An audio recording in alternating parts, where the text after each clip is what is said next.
지금 성령께서 우리 가운데 어떤 식으로 역사를 하고 계시는지를 지금 말씀을 듣고 있습니다. 비둘기같이, 그 다음에 바람같이, 오늘은 세 번째로 성령께서 생수같이 마시는 성령님에 대해서 말씀을 드리도록 하겠습니다. 생수, 사람에게는 꼭 필요한 것이죠. 물이 없으면 죽을 수밖에 없고, 물이 있으면 음식이 없어도 훨씬 더 생명을 연장을 할 수 있다고 그러지 않습니까? 그만큼 물은 아주 사람에게 중요한 역할을 하고 뗄래야 뗄 수 없는 거죠. 목마른 자에게는 생수는 곧 생명수와 같습니다. 생명이 위태로워질 수도 있고 하니까 목이 마려울 때 참 이게 그 물이라는 게 얼마나 귀한지를 알 수 있는 그 생명수라고 이야기를 해도 될 만큼 그런 게 이제 우리가 보통 얘기하는 그 생수인데, 성경에서 말씀하는 생수를 오늘 말씀을 드리도록 합니다. 먼저 하나님께서는 이 목마른 자에게 생수를 마시도록 초청을 하고 계시다는 거예요. 성경을 보면서 한번 말씀을 드려봅니다. 이사야 55장 1절, 이사야 55장 1절입니다.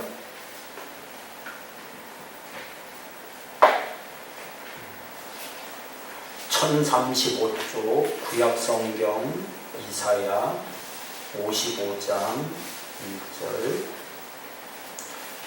구약성경 이사야 55장 1절 같이 읽습니다. 오호라 너희 모든 목마른 자들아 물러나오라, 돈 없는 자도 오라, 너희는 와서 사 먹되 돈 없이 값없이 와서 포도주와 젖을 사라. 목마른 모든 자들은 다 물러나와서 값없이 그냥 먹어라, 그런 말씀.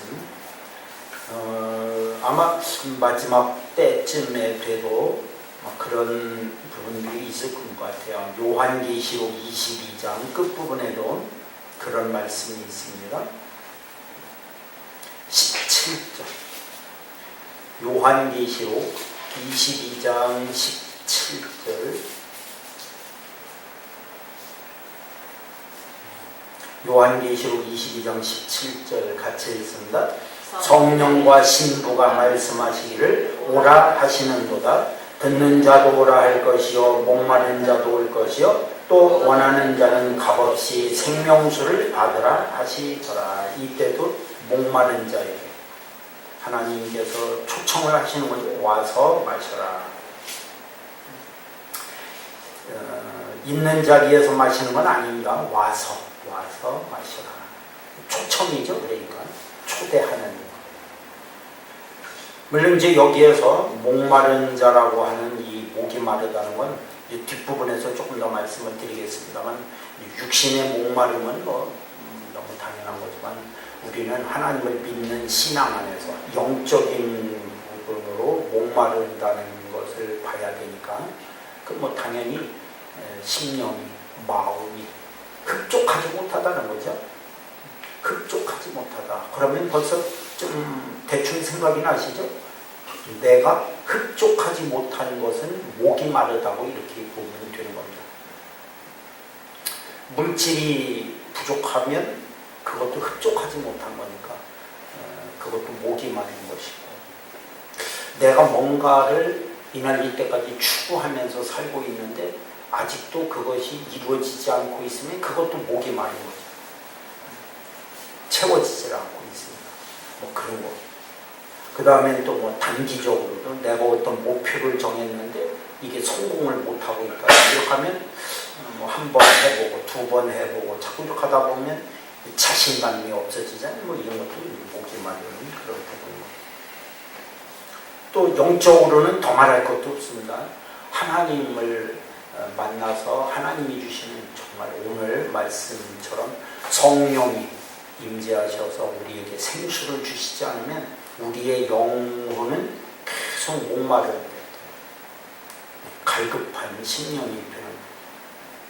시편에서는 갈급한 심령을 사슴이 시냇물을 찾듯이 갈급합니다.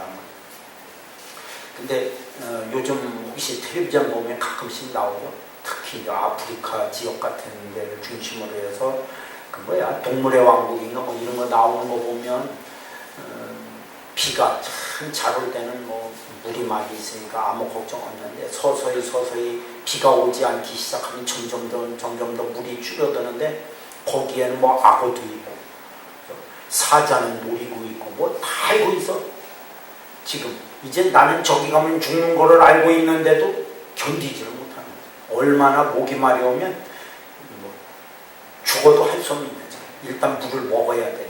그래갖고 물가루다가 모이잖아요. 그럼 또 그걸 노리고 큰 짐승들은 그것들을 잡아먹고 이런 거 나. 그러니까 그 정도 목마름인 거죠.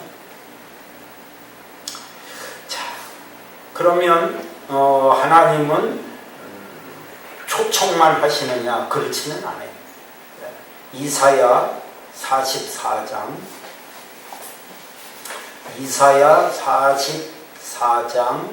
3절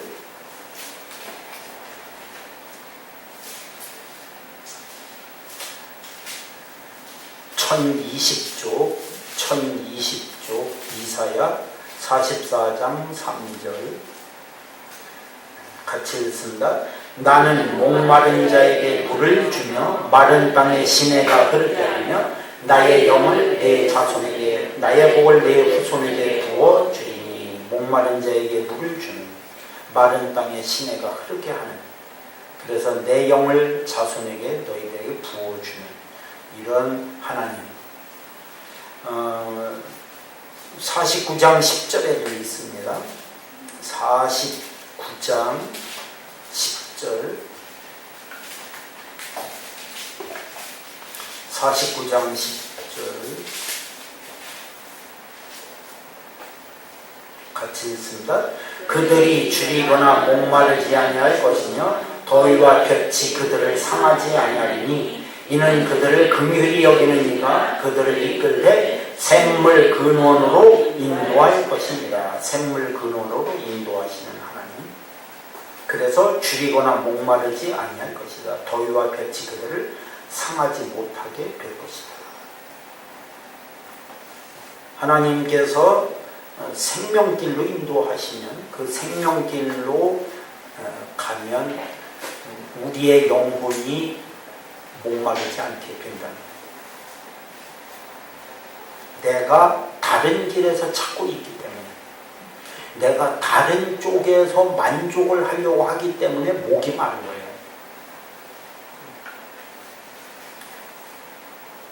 하나님이 주시는 쪽에서 찾으면 절대로 목이 마를 수가 없는 거예요. 분명히 지금 2기절만 봤습니다만 샘물 근원, 그것도 그냥 샘물이 흐르는 데가 아니라 그렇게 하다 보면 없어질 수도 있잖아요. 근원으로. 그러면 거기는 영원히 그 물이 마르지 않는 곳이잖아요. 샘물 근원으로. 우리를 샘물 근원까지로 접근하게 해주셔서 거기서부터 물을 포마시게 할 만큼. 그러면 하나님께서 주시는 길, 우리도 가라고 하시는 길, 또는 하나님이 우리들에게 어떤 주신 목적, 어떤 그런 것들을 하면 절대로 거기는 목이 마를 수가 없다.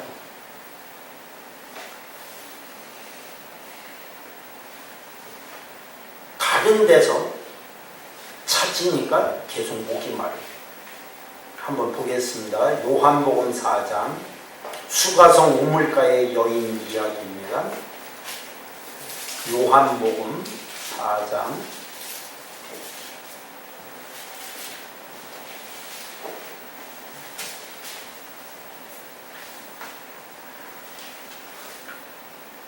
10절부터 7절부터 나옵니다. 사마리아 여자 한 사람이 물을 기르러 왔음에 예수께서 물을 좀 달라 하시니 제자들은 없고 사마리아 여자는 이상하게 생각합니다. 9절에. 왜냐하면 유대인과 사마리아 여인도 이미 상종을 잘 하지 않는 그런 상태에, 그때 당시가 그런 상황이었어요. 왜냐하면 이제 사마리아는 북쪽 이스라엘의 중심지였는데, 그 북쪽 이스라엘이 아수르한테 멸망하면서 혼합을 해버렸거든요. 유대인들이라는 어떤 피가 계속 흘러내려가지 못하도록 그 자손들을 다 흩어버리면서 유대인들은 너희들은 혼혈하다 이런 식으로 해가고 사마리아인들하고 상종을 하지 아니했다. 그런데 사마리아의 여자인 나에게 물을 달라고 합니까? 9절에 10절 같이 읽습니다. 예수께서 대답하여 이르시되 내가 만일 하나님의 선물과 또 내게 물을 좀 달라 하는 이가 누구인 줄 알았더라면 내가 그에게 구하였을 것이요 그가 생수를 내게 주었으리라. 그러니까 이제 11절에 그 생수를 어디서 얻을 수 있을까요? 이 물은 야곱의 우물로 옛날부터 내려오는 그런 물이지만 조금 이상한 거죠. 이런 물로도 얻을 수가 없는 어떤 그런 것. 그러니까 이제 13절, 14절 같이 읽습니다. 예수께서 대답하여 이르시되 이 물을 마시는 자마다 다시 목마르려니와 내가 주는 물을 마시는 자는 영원히 목마르지 아니하리니 내가 주는 물은 그 속에서 영생하도록 솟아나는 샘물이 되리라. 그러니까 이제 15절에 주여 그런 물을 내게도 주셔서 목마르지 않게 해주십시오. 왜 그러냐면 이제 뒤에 나오죠. 예수님이 그걸 지적을 하는 거예요. 이 여인의 목마름이 무엇인지를 예수님은 정확하게 알고 계시면서 좀 전에 말씀드렸던 생명의 물 근원으로 인도해 가고 계시는 겁니다. 지금. 그러니까 이제 먼저 예수님이 내 남편 불러와라. 그러니까 없는데요. 그래 없다 하는 말도 맞긴 맞다. 그러나 너는 전에 남편이 5이 있었었지 않냐. 그러니까 이제 그걸 딱 발견을 하고 이야기하니까 선지자시네요. 그럼 이제 뭐 또 예배에 대한 얘기를 하는 겁니다. 그러면 예배 드리는 걸까? 물론 예배도 예배지만 더 중요한 거는 25절, 26절 같이 읽습니다. 여자가 이르되 메시아 곧 그리스도라 하는 이가 오실 줄을 내가 아노니 그가 오시면 모든 것을 우리에게 알려주시리라. 예수께서 이르시되 내게 말하는 내가 그라 하시니라. 어디로? 근원으로 인도함을 받잖아요. 그리스도, 메시아. 그러니까 이 여인도 알고 있는 거예요. 메시아에 대한 거. 남편이 5이 있고 지금 있는 남자도 뭐 남편이 아니지만, 그러니까 좀 나쁜 말로 하면 남자를 5명이나 갈아치우고 지금 6번째 살고 있는 거죠. 그러면 좋은 여자라고 말할 수는 없겠죠. 그런데도 불구하고 이 여인도 메시아는 기다리고 있는 거예요. 알고 있는 거예요. 그럴 만큼 이 메시아에 대한 그 간절함, 그 간절함이 예수 그리스도를 만나게 지금 하고 있는 거죠. 그래서 예수님이 분명히 말씀하죠. 내게 말하는 내가 그다. 그러니까 바로 내가 누구다? 샘물 근원이라고.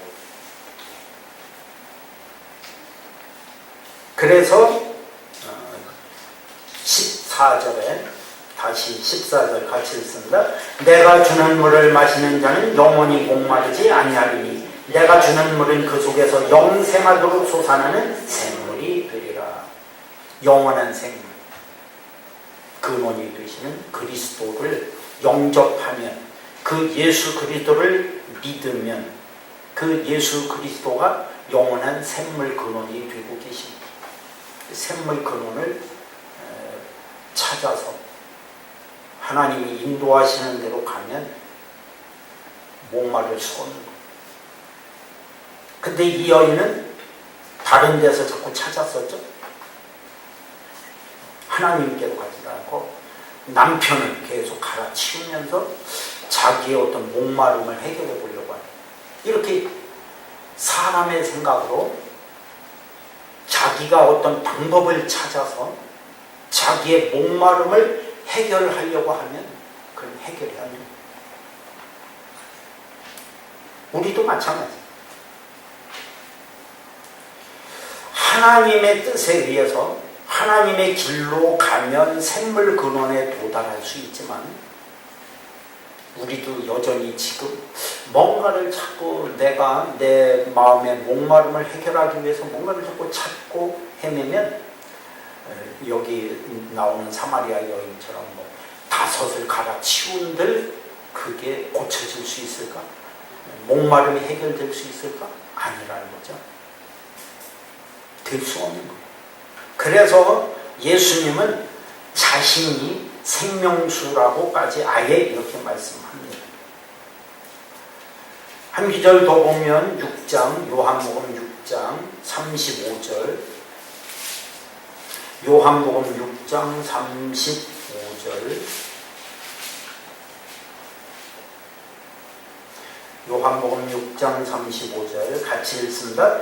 예수께서 이르시되 나는 생명의 떡이니 내게 오는 자는 결코 죽이지 아니할 터요 나를 믿는 자는 영원히 목마르지 아니하리라. 여기는 뭐 생명의 떡이라고만 말씀하셨지만 우리가 앞부분에 보니까 생명수, 내가 너희들에게 생명수를 주는 근원이니까 영원히 목마르지 아니하리라. 그러니까 예수 그리스도를 믿으면서도 신앙은 갖고 있는데도 목이 마렵다 하면 문제가 있는 거예요. 아직도 샘물 근원이신 그리스도에게 접근을 지금 못하고 있어요. 그러니까 내 신앙에 문제가 있다고 판단을 해야 돼요. 아, 내가 이렇게 아직도 목이 마렵구나. 그러면 주님께 더 가까이 접근해야 되겠구나. 샘물 근원에 도달해야 되겠구나. 네, 영원히 목마르지 않다고 이렇게 말씀하시니까 우리의 목마름을 해결해 주실 수 있는 유일하신 한 분 예수 그리스도에게 가까이 나아가면 해결이 됩니다. 구약 성경은 제가 일단 지금 빼고 말씀을 드리는 건데 구약 성경에 보면 잠깐 말씀드리면 모세가 이스라엘 백성들을 이끌고 가나안 땅으로 가잖아요. 그 수많은 백성들이 목이 마려워도 걱정이 하나도 안 되는 겁니다. 왜? 하나님이 샘물 근원이신 데다가 하나님께서 바위를 딱 지적을 하시고 쳐라, 명령해라. 그러면 거기서 물이 나오고 다 해결을 받죠. 그래서 오늘 본문 말씀 요한복음 7장 37절 말씀이 나오는 겁니다. 요한복음 7장 37절부터 39절 다시 같이 읽습니다. 명절 끝날 곧 큰 날에 예수께서 서서 외쳐 이르시되 누구든지 목마르거든 내게로 와서 마시라. 나를 믿는 자는 성경의 이름과 같이 그 배에서 생수의 강이 흘러나오리라 하시니 이는 그를 믿는 자들이 받을 성령을 가리켜 말씀하신 것이다. 예수께서 아직 영광을 받지 않으셨으므로 성령이 아직 그들에게 계시지 아니하시더라. 성령 강림 때는 예수님이 이 땅에 계시지 않는 부활 승천하신 후에 성령이 강림하셨기 때문에 아직 때가 되지 않았다는, 지금 그걸 말씀을 하는 거라는.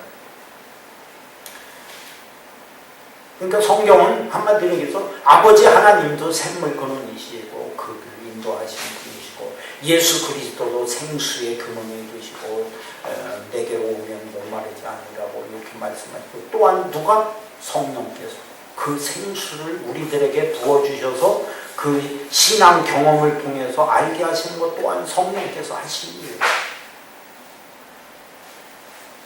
하나님의 샘물 근원으로 인도하시는 대로 가서 만나면 예수 그리스도가 되겠죠. 생수의 근원 되신 예수 그리스도에 접근을 해서 그 예수 그리스도를 통해서 우리의 모든 목마름이 해결됩니다. 이거를 우리들에게 부어주셔서 하게 하시는 것은 누구다? 성령께서 하시는 거예요. 결국은 성령님께서 우리 가운데 역사를 하고 계시면 그런 문제들이 해결이 돼요. 그걸 알게 하시는 것도 성령님. 그래서 우리를 시원케 하시는 성령님의 역사가 바로 예수 그리스도, 생물 근원 되신 예수 그리스도 안에서 이루어지고, 그러니까 벗어나면 당연히 물이 목이 마를 수밖에 없죠. 근원과 멀어지면 멀어질수록 목마름이 해결이 안 되겠죠. 가까이 가면 가까이 갈수록 가물러도 물이 그치지 않아요. 생물 근원이 우리를 기다리고 있죠. 간단한 거예요. 원리는 너무 간단한 거예요. 항상 예수 그리스도에게 가까이 있습니다. 심지어는 요한복음 15장에는 이제 비유로다가 나는 포도나무고 너희는 가지니 가지가 포도나무에 붙어있으면 열매를 절르면 붙어있으면 나무를 통해서 물이 빨아들여서 가지로 다 가잖아요. 그러니까 붙어있으면 되는 거예요, 사실. 근데 그걸 붙어있게 하는 진리, 그 비결을 우리들에게 알게 하셔갖고 이를 이루시면 성령께서 하고 계십니다. 성령이 역사하심을 통해서 그런 일들이 일어나고 있는 거예요. 여기에서 배라는 건 물론 사람 배를 일컬어 얘기하면 그렇다고 해서 우리 뱃속에서부터 무슨 샘물이 흘러나오겠습니까? 이거는 우리 심령 깊은 곳, 우리의 심령 깊은 곳에 역사하신다. 그러니까 심령 깊은 곳, 우리의 목마름의 근원, 뿌리, 거기에 물을 적셔주고 계시는 거예요. 거기에 물을 대고 계시는 거예요. 그러면은 근원부터 목이 마르지를 않겠죠. 근데 이제 그게 저는 이걸 잘 못해요. 물론 다른 일 안 하고 그것만 심혈을 기울이면 되긴 되겠지만, 식물 같은 거 키우는 데는 제가 이렇게 지난번에도 언젠가 말씀드렸죠. 아니 사람 생명을 살리는 것도 신경도 다 못 쓰는데 식물 생명까지 살리는 거 그 신경까지 어떻게 내가 다 쓸 수 있냐. 이제 제가 그래서 그런지 그쪽은 별로 관심이 없어요. 그래도 이제 대충 듣는 얘기를 보면 물이 부족하다 그러면 무슨 그릇에다가 물을 줍고 그 다음에 화분을 거기다가 담궈 놓으면 절대로 죽지 않아. 밑에서부터 빨아오면. 근데 또 어떤 분들은 위에서부터 물을 막 줘도 안 죽는데요. 처음부터 그렇게 버릇을 아예 들여서 그런지 그렇게 또 얘기를 한 분도 있긴 있더라고. 근데 요즘같이 뜨거운 대낮에 물 주면은 오히려 죽는다는 거 아니에요? 저녁 선을 할 때 물을 줘야 산다. 이런 얘기도 있잖아요. 그러니까 이게 물이 주어지는 것도 그런 거예요. 근원으로 가면 갈수록 뿌리에서부터 물이 주어져서 거기서부터 빨아들여야 돼요. 근본적으로. 접근을 해. 그리스도의 생명 안으로 접근해 들어갈 때 우리의 심령 깊은 곳 안에 있는 뿌리까지 성령께서 적셔주실 때 우리의 모든 문제가 해결이 돼요. 생수 같은 성령께서 하시는 일을 조금 몇 가지 봅니다. 두 가지만 봐도 될 것 같아요. 에스겔 47장. 에스겔 47장.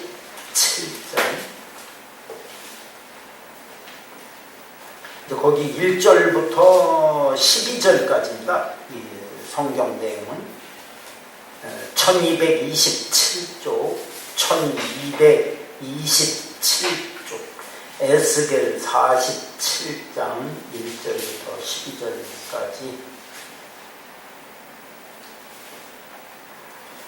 1227쪽 에스겔 47장 1절 2절만 우선 같이 읽습니다.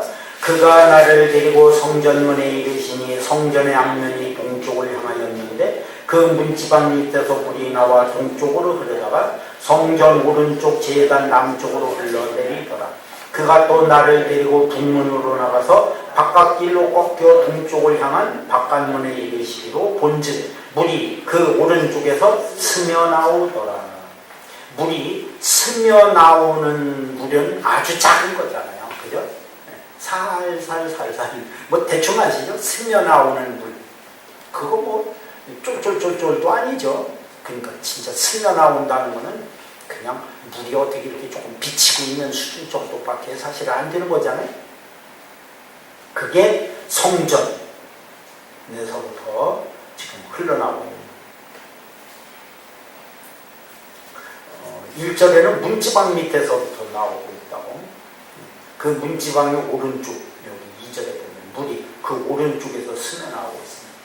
그런데 잠시 후에 그걸 재보니까 3절에 보면 물이 발목에 오르더니 4절에 보니까 또 재니까 이번에는 무릎에 오르고 그 다음에 물이 허리에 오르고 5절에 보니까 이제는 건너지 못할 강이 되더라요. 그러니까 스며 나오는 물이 어느덧 발목까지 차오르고 무릎까지 차오르고 이제는 허리에까지 차오르더니 이제는 건너지 못할 강이 되더라요. 그 정도로 물이 스며 나오던 물이 그렇게 엄청난 물로 바뀌어요. 자, 이렇게 되니까 어떤 결과가 오느냐 하면은 다 시간 보기는 좀 그러니까 9절 같이 읽습니다. 이 강물이 이르는 곳마다 번성하는 모든 생물이 살고 또 고기가 심히 많으리니 이 물이 흘러 들어가므로 바닷물이 되살아나겠고 이 강이 이르는 각처의 모든 것이 살 것이며 뭐 사람 사는 건 고사하고 이 번성하는 그 생물 모든 생물이 강물이 이르는 곳에 다 고기도 살고 바닷물은 되살아나고 그렇죠? 강이 이르는 각처의 모든 것이 다 살아요. 그런 역사가 있고 심지어 12절 같이 읽습니다. 강 좌우가에는 각종 먹을 과실나무가 자라서 그 잎이 시들지 아니하며 열매가 끊이지 아니하고 달마다 새 열매를 맺으리니 그 물이 성소를 통하여 나오니라. 그 열매는 먹을 만하고 그 잎사귀는 약재료가 되리라. 강 좌우에 각종 먹을 과실나무가 자라고 잎이 시들지 않고 열매가 끊이지 않는 달마다 새 열매를 계속 맺는 이 세상에는 존재하지 않는 나무예요. 그런 열매죠. 달마다 새 열매를 맺는 나무가 어디 있어요. 이거는 요한계시록 22장에 가면 거기에 나와요. 그러니까 이 세상에는 존재하지 않는 나무고 열매입니다.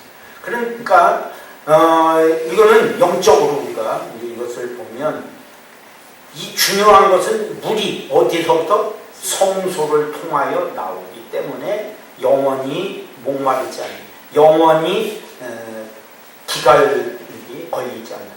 그래서 끊임없이 계속 물이 흐르기 때문에 열매도 끊이지 않고 맺는 겁니다. 그러니까 이미 말씀드린 것처럼 요한복음 15장 말씀대로라면 주님께 붙어있기만 하면 과실은 절로 맺는 거예요.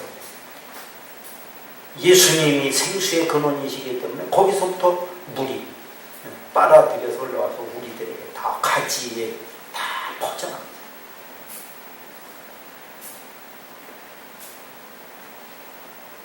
이 물은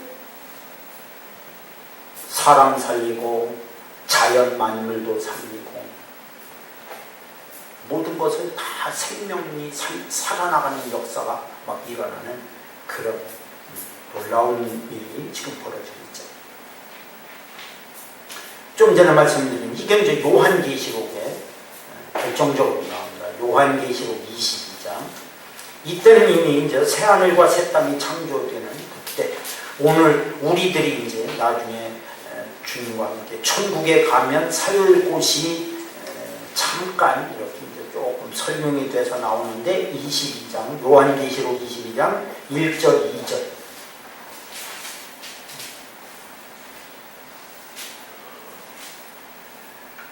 요한계시록 22장 1절 2절입니다. 또 그가 수정같이 맑은 생명수의 강을 내게 보이니 하나님과 및 어린 양의 보좌로부터 나와서 길 가운데로 흐르더라. 강 좌우에 생명나무가 있어 12가지 열매를 맺되 달마다 그 열매를 맺고 그 나무 잎사귀들은 만국을 치료하기 위하여 있더라. 우리는 그 생명수를 마시게 될 거고 생명나무 열매를 먹게 될 겁니다.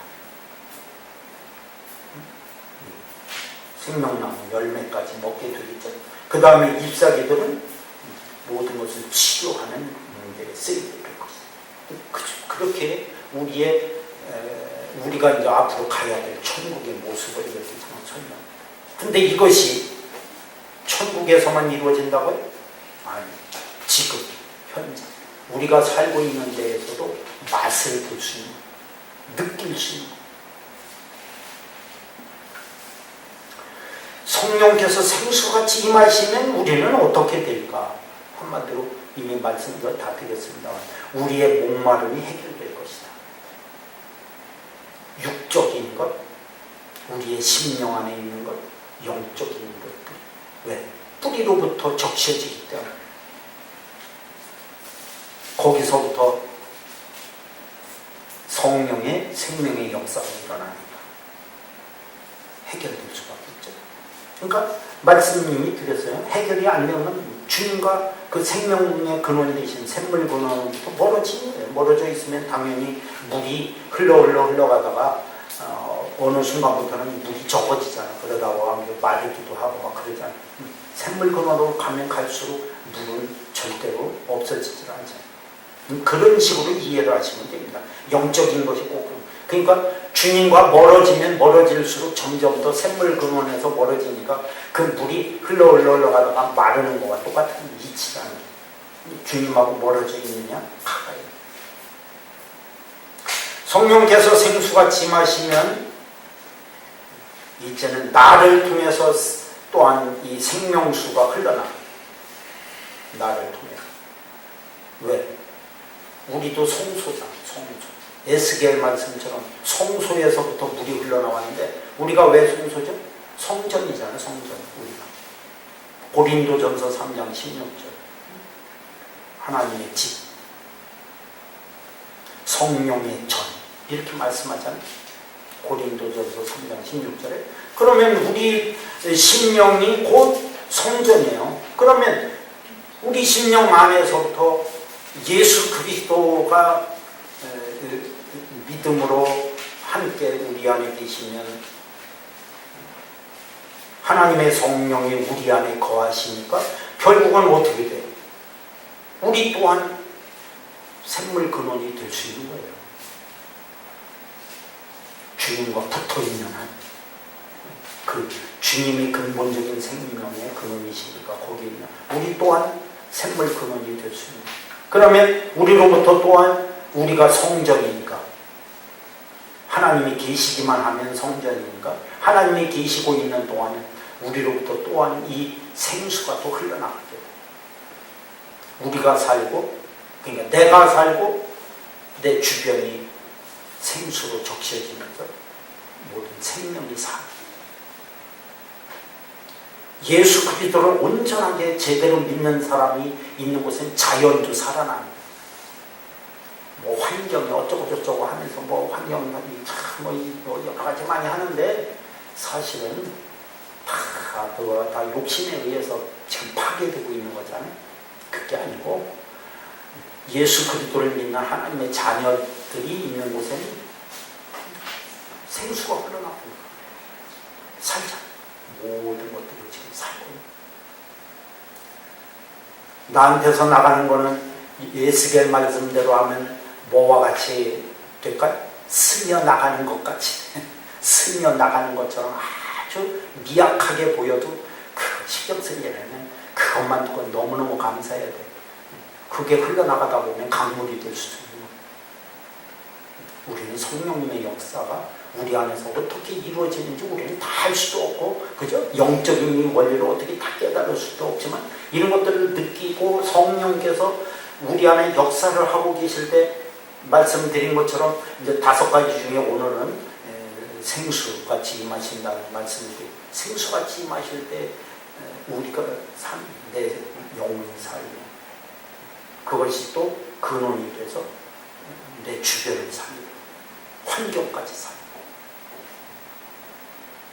우리가 이런 일들을 감당할 수 있도록 성령께서 때로는 생수같이 역사하고 계셔서 나의 근원되는 목마름 제일 먼저 우선 해결해야 되는데 멀어지면 안 되니 가까이 있으면서 우리 그물을 마시고 사는 성령님의 거룩한 역사가 여러분들 가운데 끊임없이 이루어질 줄로 믿습니다.